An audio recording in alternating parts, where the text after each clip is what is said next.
Hello and welcome back to Continental Club. Yes, welcome. Thursday afternoons on Football Daily. You know what time it is. It's European time. And joining me, it's Henry Hill and Michael McCubbin. Hey, guys. Yes. Hey, Henry. Yeah. Hello. You okay? You're back. I'm back, Yeah. and football's back. European football's back. How good was the first round of fixtures? Loved it. I feel as if in Germany, Leipzig losing to Leverkusen, Harry Kane scoring. Then in Italy, Lautaro Martinez scoring 2. Belotti scoring. Did you see Candreva's double for I did. Salernitana? Beautiful. Unbelievable. Like Osimhen scoring. I'm just buzzing for it all, you know. It's back. It's exciting. PSG have drawn twice so far. So our claims that they aren't going to win Ligue 1 are looking pretty good. Right? Good. Luis Enrique, what a fraud, eh? Yeah, fraud. Yeah, I'm pleased. How are you, Diggs? You all right? I'm good. McCubbs, I was thinking, a team we might have underestimated. I don't think anyone of us had them in their top 4 in Serie A was Juventus. They did look quite good. They do look quite good. Serie A's going to be topsy-turvy this year. We also thought that Napoli might, struggle, and they looked great in their first game. Osimhen it looks already at peak Osimhen level, doesn't it? That first finish, it's just like, I forget, like Osimhen is just like, he just pulls out finishes that you just like haven't seen from anyone ever almost. It's just like, they're so unconventional sometimes, but they work. Great start to the week. Yeah, sorry, I'm a bit knackered. Me and Dukes were on Good Morning. No, what is it? The football show this morning on Sky Sports News. Debut. And my Absolutely debut. nailed it. Yeah, thanks, mate. Thanks. Hopefully more of that to come. But I am not used to 5 a.m. get-ups. I'm really not a morning person. Normally you're still awake at 5 a.m. Just exactly. Still, catching up with the A League. Is that what they call it these days? Yeah, but bloody hell. So I'm a little bit brain dead today, but we'll push through. I'll be all right. I'm feeling good. We've got a good topic for you guys today, actually. We'll talk about the best bargains of the window. They have to have been completed. There is, 7 days left of the window by the time you watch this, I believe. So there could still be a few more bargains to come, but we'll talk about the done deals that we think are bargain worthy. Loads of you responded to the tweet, and we're actually going to kick off with Captain Barcelona's suggestion of Christian Pulisic, McCubbs. He was excellent. Yeah, brilliant, wasn't he? Props to Henry Hill, big backer of this move. I believe we both were in favour at one point of going for Rayan Cherki over him, weren't we? Could still be right. Which at the time didn't. Milan did need a central attacking mid. Pulisic, he looks like he's really balanced that attack, doesn't he? Playing off the right mainly. Heavily involved in the first goal for Giroud with that nice little ball into the box, and then a lovely finish from outside the area. And 20 million. First of all, this is bargains, isn't it? 20 million euros from Chelsea. That's 5 million less than his market value according to Transfermarkt, and one of a number of 20 million or less signings that Milan made this summer. They had Loftus-Cheek and Reinders starting. A fantastic one as well from that Pulisic cross. So they both started, and Okafor came off the bench, and so did Chukwueze. Chukwueze came off the bench as well. So already Pioli's making use of his signings. It'll be interesting to see whether Chukwueze ends up getting a starting berth, and maybe we'll see Pulisic operating more in the middle going forward. But that midfield three did look quite interesting in that sense. I think Milan now look a bit more, tactically versatile when it comes to the midfield and the attack. They don't necessarily need someone to play right in behind the striker if they've got two kind of good box-to-box players playing either side of, I guess in this case it was Krunic, but once Benacer's back, you'd expect it would be him playing that role. Milan looked great. And I think the difference is, we were saying it all last season, Milan going forward, although Giroud did have a good season, generally speaking, very reliant on Rafa Leao to make things happen. In this game, they were outshot by Bologna, I think 17-9. And of course, they did open the scoring in the first half. So, you'd expect Bologna to be knocking on the door a bit and for them to be protecting that lead. But essentially, in a game that they did not dominate, Leao didn't have to be involved in a goal for them to win what was a relatively comfortable win in the end.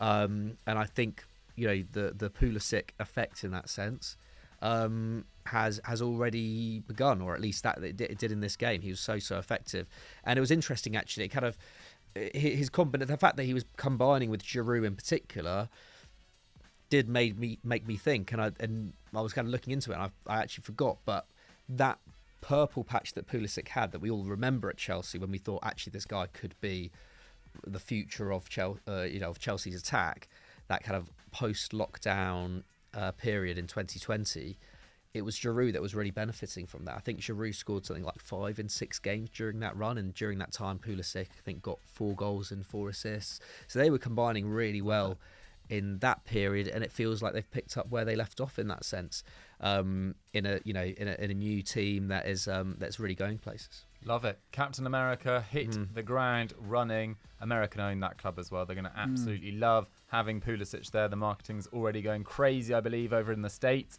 Very good summary there. Let's move on to Jonas Hofmann, Henry. This came in from He Football. Would you count this as a bargain? Well, it depends how you look at it, really. He is 31 years old, so he's not a spring chicken by any means. But at the same time, he has been one of the most sort of consistent Bundesliga players. Mr. Reliable for many a year now. I mean, he came from 2013-14 at Borussia Dortmund. Then he had a loan at Mainz, and then he's been at Mönchengladbach for a while now. But he got 12 goals, 9 assists last season, which is great. Then I think 12 goals, 5 assists the season before that. He's hit double figures in goal involvements for 4 of his last 5 campaigns. And if you look last year, most key passes and shot creating actions in the Bundesliga. So he was really holding up in many ways, along with Marcus Thuram, a slightly troubled Mönchengladbach side who will get on, have made some good signings of their own this summer. But I mean, I just think I quite like the fact that Xabi Alonso's gone and got Xhaka, gone and got Hoffman in, who's going to provide a bit of experience to complement Grimaldo too, to complement sort of the young guys that they've got going there. And we saw in that first game for them, what an amazing win over Leipzig. Hoffman played on the right of a sort of front three with we saw Boniface leading that line, which we're interested to see how he's going to get on this season. And obviously Florian Wirtz. I'm so excited for another season of Florian Wirtz this season. He already looks super on it. And there was that great article of him and his sister. I think they both play for Leverkusen, and they were both in Leverkusen shirts together, which was cool. But first game, he was amazing. 1 shot, 2 out of 3 dribbles completed, 5 from 6 tackles too. So that shows he's going to do sort of the hard work too. So I think he got an assist in that game as well. So Hoffman through the door, experience, just give that a bit of drive. I think they're going places this season. I back them to come second in the Bundesliga, and I feel even more confident in that prediction after that opening win. So I think Hoffman, it's not going to set the world on fire. It's still 10 million euros for the 31-year-old, but still in this current market, I think that's pretty good. Yeah, for sure. He could also play at right wing back if Frimpong got injured or needed a rest. That's where he's played for Germany in the past. Really like Jonas Hofmann. I think he's an excellent professional. Staying in Germany now, ex-Turtle Toe suggested Kevin Volland to Union Berlin. Feels like a real steal. I mean, he was 4 million euros, only confirmed last week. I actually missed this at the time, but yes, the Zac Efron lookalike has gone to Union Berlin, and it's a bit of a surprise that Monaco let him go, because Brillem Bolo has done his ACL. Wissam Ben Yedder has had some really horrendous allegations made against him. They are only allegations at this time, but that case, who knows what will develop there. And Kevin Volland has been pretty successful and consistent for Monaco. He's now 31, and maybe he was angling towards a move back to Germany. Union Berlin are a club on the up, probably have a more vociferous atmosphere than playing at home for Monaco week in, week out, which never really fills out. But he did pretty well at Monaco. 39 goals and 24 assists in 115 games. That's 0.5 goal contributions per game. He was a real regular in his first 2 seasons there. In his third last year, he had a number of injury issues, which really affected his game time. And Mbolo's arrival meant that he was used less and less. But when he did play, he was still really creative. 0.24 expected assists per 90. He's just a very solid Bundesliga player. And for 4 million euros, I think this is an absolute bargain. And continues a really interesting summer of business by Union Berlin. Don't love the links with Bonucci, which I've seen this week. I think I would stay away from him if I was a club with Champions League ambitions, even though that might be challenging for Union because they are in the Champions League this season, Champions League group stages. But they've signed Robin Gosens, who was excellent for Atalanta, never really got going, unfortunately, at Inter Milan, and Federico Di Marco has kept him out in recent years. Diogo Leite as well, or Leite, I think it is, actually from Porto, the centre-back. Lucas Toussaint, who was pretty good at Hertha Berlin and excellent at Lyon before that. And then a number of loan players as well, including Brendan Aronson, Alex Kral, who was at West Ham the season before last, I think it was, from Spartak Moscow, and David Datro Fofana, who has a very big reputation from, getting a move to Chelsea so young. So I think Union could be set for, another European contention season, and actually started really well at the weekend. They did play, I can't remember who they're playing against, but they missed 2 penalties in that. Ludovic Jorg, I think it's Mainz he plays for. And he missed 2 penalties. So they did get slightly fortunate, but they got the win on the opening weekend. So pretty crucial. Gersons for 13 million is pretty cool. Pretty great. I mean, 100%. he's a great player. And even when he came on for Inter, he was still decent. I think he played. I think he had a big contribution in that Barcelona victory that they had. So yeah. To get him to go from Inter to Union, because they're probably not got the biggest wages in the world. That's pretty remarkable. Yeah, and it was only 2 years ago that he was shining at the Euros for Germany, Robin Gosens. I remember he had that excellent game. Was it against Portugal in the group stages? He was absolutely brilliant. So let's see what can happen there. Speaking of left backs, McCubs, yes, Fedginator suggested Javi Galan. Now we have talked about Javi Galan a fair amount, quite a lot. It has to be mentioned in this bargain category, surely. Yeah, he is a bargain. One of the best left backs / left wing backs in Spain. Has always, profiled incredibly well in terms of his ball carrying ability, in terms of his ability to beat his man, also defensive numbers. I think he had he ranked 3rd for total tackles last year in La Liga. He's been nothing but brilliant since going to Celta Vigo and before then as well. And I guess in the same way that Gosens will add a lot of width to Union. Galan will add a similar kind of skill set, I think, to Atleti. Maybe not necessarily just in terms of width, because they already play with that 3-5-2 system, but his ball carrying ability is great. But I guess the problem is he hasn't played yet, and that's because Simeone still trusts Yannick Carrasco more, and it's kind of understandable. Carrasco's been one of their most consistent players, maybe their most consistent player, at least on a season-by-season basis. I think he's got 19 goals and 19 assists across the last 3 seasons. A lot of that time was spent playing as a wing-back. In terms of his defensive work, he's never shied away from that either. I've just always loved Carrasco. I think he's such a great player to watch and works so well in a Simeone system, whether that be one that was more defensive 3 years ago or one that is more expansive as we've seen now. And I guess what Galan really, the advantage of having Galan is that Carrasco's played so much football over the last few years. They now have just really good quality options there, because at the moment it doesn't look like Simeone is going to switch to like a 3-4-3 or like a 4-2-3-1 maybe, if you wanted to have Griezmann playing as a kind of bit more of a fixed 10. Like at the moment it's kind of Griezmann and Depay up front. Morata, of course, can play there as well, and Morata, definitely does work best in a front two. And I think Simeone likes to have those numbers in midfield as well. So, yeah, I'm not sure exactly when Galan is going to actually break into that team, but it's still great to have that option there. If Carrasco gets injured, you've got someone who, even if his goal and assist output isn't so good, his ball progression is just as good and could maybe be even better than Carrasco. So, yeah, I think in terms of challenging on multiple fronts this season, Galan was a great signing for Atleti. Love it. Totally agree. Right, let's move on. Well, we're staying actually in Spain with Ilkay Gundogan. This comes in from NDRMRCHZ. Thank you. That was very difficult to say. Sort out that handle. Henry, he suggests Ilkay Gundogan. Free transfer. Come on. It is a free transfer. I don't know if they're necessarily bargains. I think it's, You don't think free transfers should count? I don't think they should count personally. I think the wages, doesn't it? I think there's a greater art to finding like a snippet in the market than. Yeah, because he's probably on huge wages at Barcelona, and I imagine he would have been able to command some kind of sign-on fee too. Nonetheless, let's take it for what it is. We're talking about, you all know who Gundogan is. You know what he brings. Big game player, tons of experience, tons of silverware under his belt right now. And yeah, I think I on Sunday Vibes with you, I was maybe a bit more sceptical about this, whether he would be taking minutes from other players. But so far, we've seen him play on the left of like a 4-2-3-1, sort of drifting around. It's always quite fluid, really, a Xavi formation system. But then in their second game, so obviously they drew that first game against Getafe, against Bordalás, back at Getafe. But against Cadiz... That was an absolute battle, that one. Yeah, absolutely. Against Cadiz, I mean, it was a real typical Barcelona performance, really. 75% possession, battered them for shots. And we saw Gundogan play in the middle of a 3-4-3 with Xavi and Pedri sort of dovetailing off Lewandowski up front, which isn't really how I imagined it would be. But he just brings tons of experience to that team, and I think this is what makes him such a brilliant addition. I mean, in that game alone, 2 shots, 93% pass success rate from over 90 passes was pretty bonkers.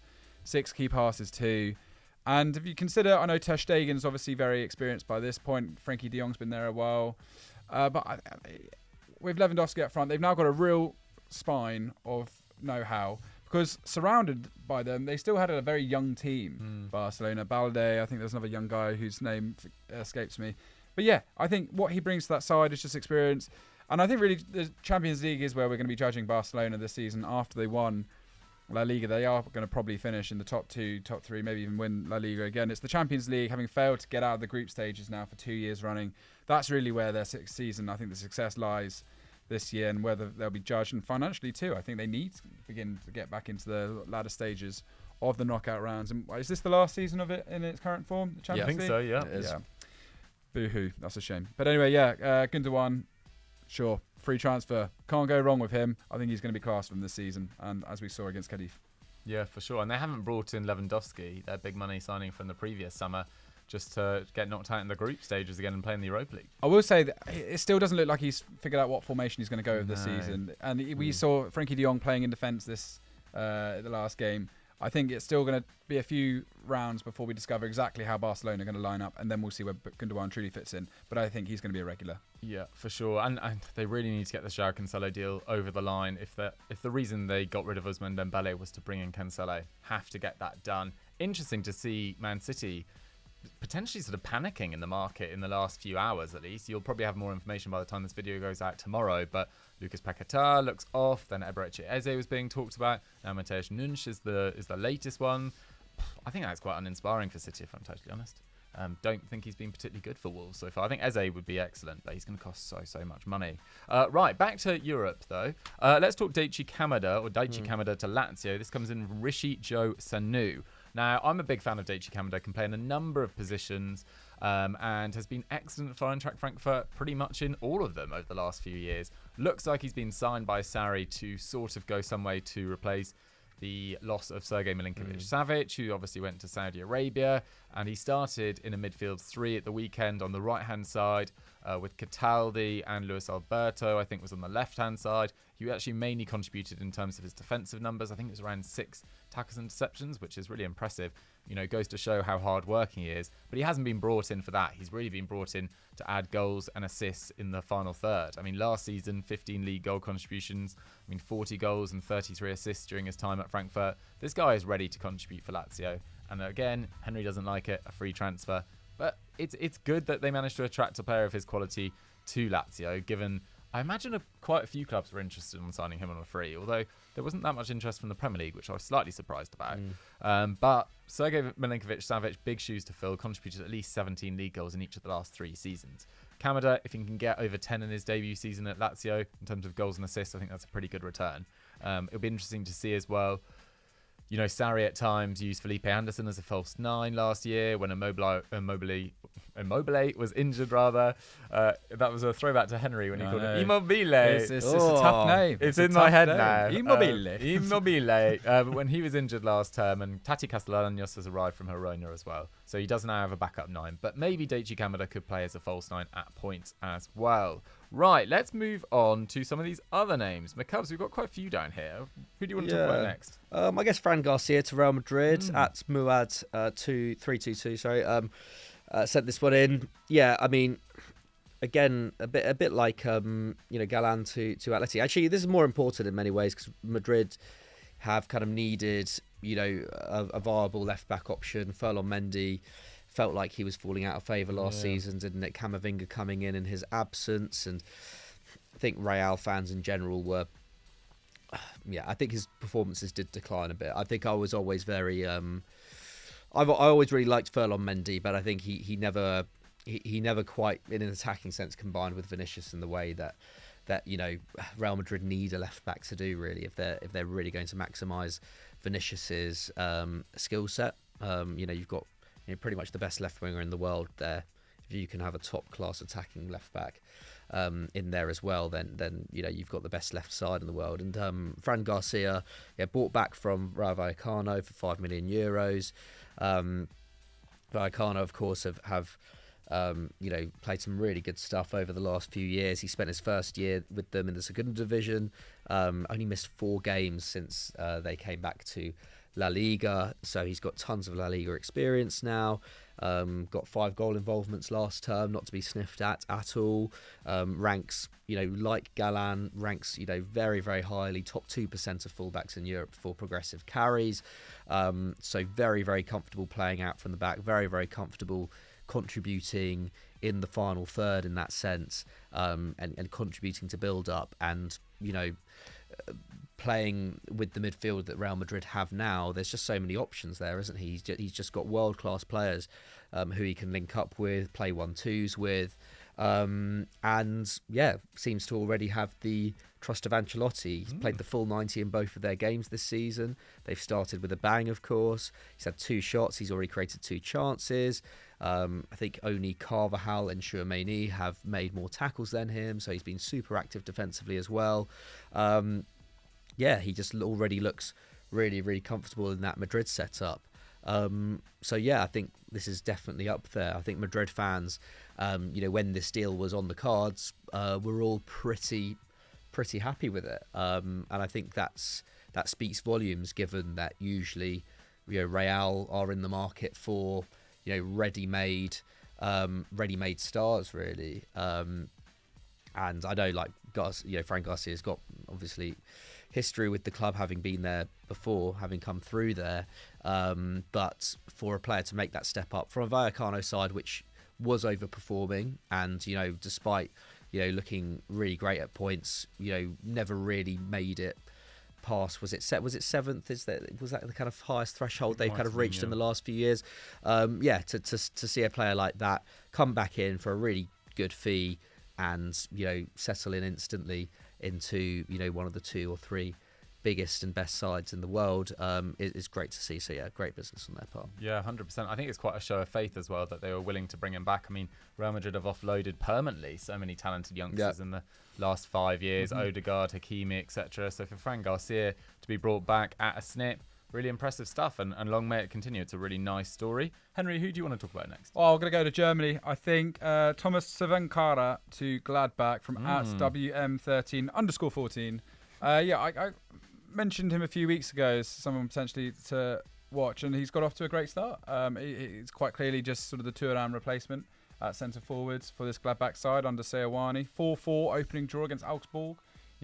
Exciting stuff. Very exciting. And he got 2 goals, so you can't deny him that, including a 97th minute penalty. I liked his finish for the other goal too. But 4 aerial duels, 1 dribble. I mean, big guy, looks like he's comfortable on the ball too. It's hard to say that 10.5 million euros is a bargain coming from Sparta Prague, because I know he got 15 goals in 30 appearances last season, but the Czech division, don't get me wrong, they've produced some good teams over the years that have done well. I think that sort of Slavia Prague side were pretty exciting at one point in time.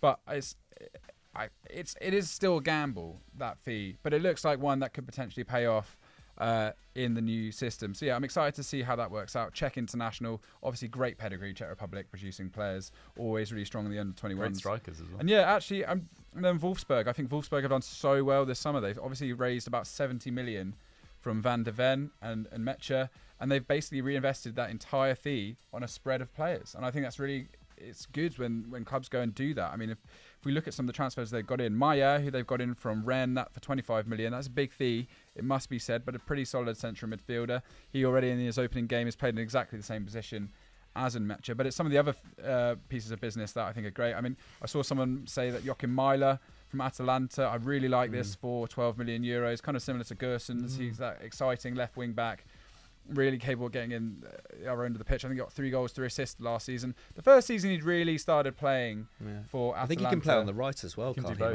on the right, yeah, and he had a brilliant opening game as well. I think he was their sort of best player in their opening match, 4 tackles and 4 interceptions. And then Czerny too, he was bought from Twente out of the Eredivisie. He got 8 million euros, 13 goals, 11 assists. Absolutely massive numbers in the Eredivisie. That's exciting. And Rogerio is one of the most progressive sort of passing centre halves. So they've really sort of spread the wealth across a whole load of signings and not spent a ton of money in the process doing it, and have reinforced that whole squad. So yeah, I'm excited to see what Wolfsburg are going to do. They've reinvested wisely with the money that they've earned and not been robbed in many ways, which is what often happens when you're in the know that they've got cash to spend. Yeah, for sure. Czerny looked really bright actually in the highlights of that game. I didn't watch the full game, but yeah, it looked really, really exciting. So one to keep an eye on this season for sure. Morten Hjulmand was suggested by quite a few players. I think that's the right pronunciation. Jake Series of Numbers sent this in. He went to Sporting CP. Can't say I watched a lot of him at Lecce last year, but 24-year-old defensive midfielder, led Serie A for tackles and interceptions. Not particularly good passing statistics, but you wouldn't expect that from Lecce either. Shame for Lecce that they lost him and Samuel Umtiti as well, who turned into a bit of a crowd favourite last year. Now at Lille, Samuel Umtiti, but I don't think he's quite fit enough yet to start. But I just wanted to mention Sporting CP because it feels like they've played a bit of a blinder in this window. They brought in Trincao, they brought in Victor Gyökeres as well, basically with the money gained through selling Manuel Ugarte. So and Pedro Porro, who they had that obligation to buy from Spurs, and Chamiti as well, who's gone to Everton. Really an experienced forward. Intrigued to see how well he does at Everton. So yeah, nice one, Sporting CP. Excited to see how Hjulmand does in the Primera Liga. McCub's final one? Renato Sanches to Roma. Yeah. Loan with an obligation to buy. I can't remember what the fee is on that, but maybe 15, 20. 15, yeah. It's not bad. I think anything above 20, I probably not sure I would pay for Renato Sanches just because of his injury record. But to get someone in who's still very much in their peak years, 26 years old, similar to the Aouar signing for Roma, just someone who brings a lot of dynamism to that side. And I mean, Aouar's defensive contributions have always been relatively underrated. Renato Sanches definitely isn't underrated in a defensive sense. He is as kind of classic a box-to-box midfielder as you can get, really. So yeah, I feel like all of Roma's signings this summer have been built towards having players who can drive a team up the pitch with more effectiveness. And yeah, they've once again got another player who can do that. So I think, yeah, Belotti as well, back from injury and scored a brace on the weekend. So that Tammy Abraham injury, hopefully for Mourinho, won't affect the team as badly if Belotti can stay fit. And yeah, if Renato Sanches can have an effect on this team as well. We could see Roma become a much more exciting attacking team this season. I like it. But I'm also respect to Belotti because he's had to live with Mourinho saying that he needs a new striker all summer, and he's hasn't been backed at all. And so to do that in his opening game, respect. Guys, what did you make of those bargain buy suggestions? Did you agree? Did you disagree? Did we miss any out? Let us know in the comments down below. And let's move on to big match predictions. So last week, Henry was sunning himself in Alderney. Was it sunny? No, it's more just... He was raining himself in the Channel You Islands. are glowing though, Henry. Thank you. Glowing. I'm back with you two. Yes, nothing like Classic. that to get the blood pumping. Right, that sounds a bit weird. Anyway, we'll crack on. Right, so last week we did a pre-season predictions with Patrick. They didn't count towards the overall leaderboard, but it starts this week, guys. You guys are coming. Shame for you. It is a real shame because I actually did pretty well. Leverkusen versus Leipzig. Pat and McCubbs both backed Leipzig. I said 2-1 to Leverkusen. It was 3-2 to Leverkusen, so 1 point to me. Lens versus Rennes. I weirdly said 1-1, even though I didn't believe it. It was 1-1. 3 points to me. Yeah. You guys backed Rennes. And Real Betis versus Atletico. We all backed Atleti after that opening day. I think they beat Granada 3-1. It was 0-0, so no points. So I ended up on 4 points, and there was no points to McCubbs and Pat. So it's a real shame that it didn't count, but that's the world we live in. Anyway, the first game that does officially count this season, you guys coming for my title, is Napoli versus Sassuolo, Saturday 7:45. Henry, What are your thoughts about this one? Yeah, well, McCubb's kind of touched on it. You forget, although Napoli, you think, manager gone, Kim Min-jae gone, obviously a bit downbeat. Their squad really hasn't changed much beyond that, has it? And they've still got one of the most elite strikers in the world, capable of scoring absolute humdingers whenever he wants, really. So, yeah, I mean, look, beating Frosinone 3-1, there's going to be tougher tests. The Serie B champions last year, respect to them in many ways. And I think they were in Serie A 2 seasons ago. But yeah, they still...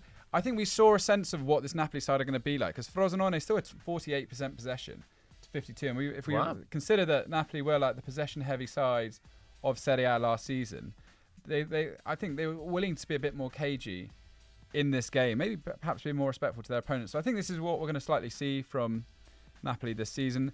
Jens Kajust started in midfield. Yeah. That was actually, why not Keegan? I should shout him out. He recommended that as one of the bargains of the summer. We didn't have time. 12 million euros from Reims, and very good defensive-minded midfielder there. So he's going to add a bit more steel to the middle of the park there. I mean, he was, to be straight into that starting midfield three when they've got really good players, sort of options there anyway. I think Anguissa was even benched in this game. Wow. So yeah, it was credit to him, but I do think the centre half situation is interesting. Nathan, who's the signing from Bragantino, was on the bench, and Juan Jesus came in, who's only ever really been a bit part player, hasn't he, all these years, alongside Rahmani. I did also see Fabrizio dropping a little bomber that Gabri Vega's deal wasn't quite completed. What, are they looking at him for? Well, yeah, Napoli? it was Here We Go last week or about 10 days ago, and now apparently it's a little bit uncertain. Might be confirmed by this It time. is interesting because they haven't really they've spent about as much as they bought in terms of player sales.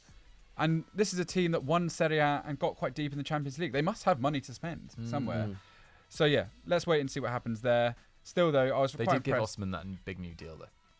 But they could sell him. There's still an option to get 120 million for him in the sell-out clause, which Next I think year, could be activated next year. So Sassuolo, on the other hand, quite a lot of changeover. 60 million euros spent in the market, 12 new additions. It's going to take time for them to sort of blood in a lot of that new talent, a number of which started in a defeat to Atalanta in the opening game the weekend, 2-0 loss. Good to see De Ketelara get a goal. Pleased for him. But yeah, they went toe-to-toe with Atalanta, who I think are going to be really exciting this year. I think Zapata's on his way to Roma. That's what I was reading. But yeah, I think Sassuolo came 13th last year. I think that's roughly what they're going to go for again, more or less, maybe slightly a bit higher. But yeah, in this game, I'm going to go 2-0 to Napoli. I just think that the forward options are too much. And like I said, still got Kavica, still got that great supporting squad around him. So yeah, 2-0. Fair enough. I might go a little bit stronger. I might go 3-1. 3-1. Yeah, I think Napoli did look very good. Kavica, I don't think, started their first game. I think he's got a slight injury at the moment, but maybe he'll be back for this one. Politano looking quite sharp as well. 3-1 to me. For me. Well, to Napoli, but for me. What do you think, Nicholas? I think, Osman has already looks on fire. I want to say as well, the Napoli kit this season is gorgeous. It's like a slightly different shade. Yeah, it reminds me a bit that, and also the little cuts here, the little whatever you call them here, remind me a lot of like early 2000s kits, maybe like the kind of Nike kits like around 2002. I know what I'm going to use kind for of Brazil, Christmas. Portugal. Yeah, thank you in advance. Yeah, and also the Frosinone kit I thought looked great, as did the away Atalanta kit. There are some serious kits in Serie A this season. Yeah, I might go with Henry, to be honest. I might go for a 2-0. It seems sensible. You guys kicking off the league with a joint score. There we have it. Right, PSG versus Lens this Saturday, 8 p.m. As we intonated in the first part of the show, not a brilliant start to the season for PSG. Really poor. I mean, I think they've been a little bit unlucky. They're not converting chances. They kind of won on XG in both of their opening 2 games. One for the statistician. Yeah, one. Yeah, that did one not come for out the, right. But you know what I mean. Throw your hate down in the comments for that. I mean, Mbappe's back, which is a positive. Won and scored PSG's only goal of the season so far against Toulouse on the weekend. But then Hakimi gave away a pen about 3 minutes from time, and it was 1-1 in the end. Bit of a harsh penalty, I thought that actually was really, really soft. I thought Ousmane Dembele came on in that game. He'll be hoping to start against Lens as well. I think having both Dembele and Mbappe in the side will hopefully make PSG, kind of give PSG that edge that they've been missing in the last couple of games, and it'll be interesting to see how they play with Gonzalo Ramos up top. I think Mbappe on the left, as Dembele on the right, and Gonzalo Ramos through the middle is a pretty frightening prospect, actually, especially given that they've kind of steeled up in midfield as well. I mean, yeah, if Moani comes through, then that's a serious options they've got up there. So yeah, I mean, I even backed PSG not to win the league this year. And we kind of stuck our necks out, didn't we? Did you? It wasn't me. It was us two, wasn't it? Yeah. I had Marseille, who annoyingly drew 2-2. Yeah. It's just like they've got to take the opportunities to go points ahead. They've got 4 points, but to have drawn 2-2, can't remember who it was against. It just really annoyed me. Yeah. Already down the toilet, that one. PSG. I backed them to come back. I'm not that convinced by Luis Enrique's ability to make this, go one further than other PSG managers in the past.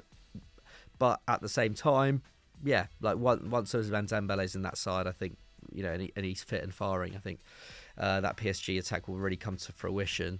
So for this game, Lens followed up that loss to Brest with a 1-1 draw with Rennes. Not bad at all, given that Rennes absolutely ran riot in the first game, given the attacking options available to Rennes. Getting 55 million for Doku now, pretty amazing, given that Doku wasn't even a regular starter for them last term. Turning a profit on what was, they did spend 26 million on him in the first place. So, good to see them get a profit on him. But Lens, they're weaker compared to last season, of course, having lost Lois Openda, having lost, what's his name? Seko Fofana, of course. I think PSG probably comfortable winners in this one. I'm going to go 3-1. Yeah, they have to. There's so much pressure on them already, it feels like. And Mbappe's going to start. I'll actually just go 1-0, but they'll take that. Henry? 3-0. Right, finally, the game we are going to talk about is Villarreal versus Barcelona, Sunday, 4:30 p.m. Now, Villarreal got their first win of the season at the weekend. They beat Mallorca 1-0. The only goal came from Gerard Moreno, who's had a really difficult time with injury over the last couple of years, but it wasn't actually that long ago that he scored over 30 goals. Well, 30 goals exactly in a season in 2021, which I believe was the year under Emery that they won the Europa League with the David De Gea miss after that really long penalty shootout. It was a pretty deserved win. It doesn't look particularly fluid up top at the moment. Ben Brereton Diaz is on the left-hand side. I think Sorloth came on as well. But their record against Barcelona absolutely stinks. They have only won one of their last 29 games against Barcelona, dating back to 2009. The good thing, it came in May 2022, which was the final day of 21-22 against Xavi's Barcelona at that stage. So that's a small silver lining, if anything. I think it's this team, isn't it? It's this team. It's this, roughly. Yeah, it's this sort of vague iteration. Whereas Barcelona, as we've already talked about, left it pretty late to beat Cadiz, but I think they're going to have enough. I think one thing that's maybe going to affect Barcelona this season is the fact they're not playing at the Camp Nou, their home games. I think that is quite a big change. We saw it kind of affect Real Madrid at different points as well. So that's going to be an interesting thing to monitor. But I think Barcelona are going to have enough to win this. I don't really rate Villarreal's wide options too much this year, unless Yeremy Pino comes back in really good form. I'm going to go Barcelona just 1-0. They're quite boring at the moment, Barcelona, but I think they'll get the job done. Henry? I think kind of dovetailing on what you just said at the end there, I back Villarreal to get a draw in this. It's not a high-scoring division anyway. So I'm going to go for 1-1. I think I'm going to go for 1-1. I just want to shout out the Malaga fans for that really funny thing they did at the airport. Yeah, that was good. Where they approached a random bloke and as a new signing because they're so annoyed that they haven't signed anyone. I thought that was really funny. That's just good stuff. Good stuff. But yeah, in this game, 1-1. 1-1. McCabs? Yeah, I think being greeted like a celebrity and you're just coming into an airport is must be a great feeling. That's going to be your life after Sky Sports News this morning. Exactly. I mean, when I first saw the video, I was like, oh no, this guy, it almost looks like they're just harassing him, but actually, like he seemed to be in pretty good spirits, didn't he, when he came through, and then he was like, "Oh my god, you actually want me to sign a shirt?" But I'm kind of with Henry on this. I'm kind of with Henry on this. I haven't been like massively impressed by Barcelona so far. I'm actually like I would have gone 1-1, but I'm gonna go 0-0. Wow. Gonna go 0-0. Barca's forward options aren't great, They're not great at the moment, and I don't know if they've got tons of. Gavi and Pedri aren't out-and-out goal scorers, and so I don't know what options they have off the bench to really explode and change that side if it's looking a bit desperate. So I think when they come up against a team with strong defensive ethic, it's going to be hard. There we have it, guys. Get your predictions in for those 3 games and let us know what you guys thought of those bargain suggestions at the top of the show too. Thank you so much for watching Continental Club for this week. Henry, you were on Transfer Talk yesterday. Yes, yeah. You have a good time? Oh yeah, it's Your game show. Oh yes, I was on the football show and Transfer Talk. Yeah, sorry, I'm just trying to remember which show I'm on these days. The game show is back. Go check it out. Gravenberch. Origi gets a mention. You were right, Dukes. What a flop of a transfer that was. Fair. Anything you'd like to push, McCubs? No, I guess you will have been on Sky Sports News as well by the time we were watching this. So go and check out any clips from that if you haven't already. They'll be all over Twitter, Football Daily's Twitter. Go and check out. There's an FD Explained coming up on Chelsea spending that I wrote, and I think Mike Atkins is editing that as we speak. So that's going out on Saturday. Keep an eye out for that. Go and check out the Explained from last week on Wolves as well. Yeah, I was surprised. Wolves I thought was a pretty interesting topic, but maybe it had already been done. But yeah, go check that out. Go show some. They've also had a better start to the season than we imagined, which doesn't help. But nevertheless, it has been a bit of a mess there. Yeah, for sure, guys. Thank you very much for watching. We'll catch you later. Bye bye.